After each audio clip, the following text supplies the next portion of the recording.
You're watching News 10 at 6. 5 years after suffering a serious head injury in a skiing accident, a DeWitt man is making great progress thanks to a program in Lansing. News 10's Kylie Kahn shares his story. After getting in a horrible accident, Eric Schulze didn't know if he'd even make it out of the hospital. Today, he's able to walk around his house and even drive, thanks to some new approaches to helping those with neurological disorder. And I remember going down, and then the next thing I remember, I was on my back, and I just knew something was terribly wrong. He was taken to the hospital with 17 broken bones, a shattered clavicle, a fractured spine, and punctured lungs. I was in bad shape, but I'm hard to kill. This was in 2014. Schulze went to several other physical therapists before finding the Recovery Project last year. Lift, lift, lift, lift, lift, lift. Good.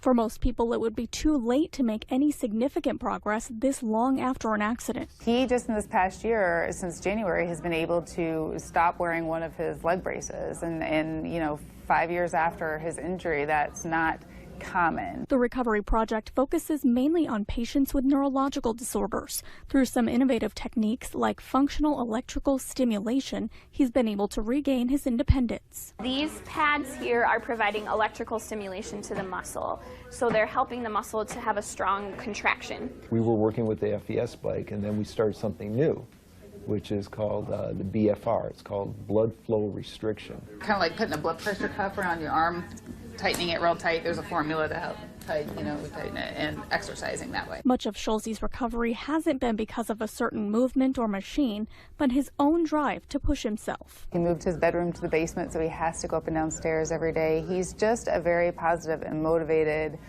person and always kind of looking for the next challenge. His next challenge will be finding a job, but eventually... I expect to be walking. I expect to be able to someday not even need the brace and maybe just have a cane. A major step on a remarkable journey. Schulze's insurance only covers so many hours of physical therapy, so in the past he received a grant to continue his treatment. He plans to do that again so he doesn't lose any progress. All right, Kylie, thank you. The Recovery Project is based in Michigan with locations in Lansing, Livonia, and Clinton Township.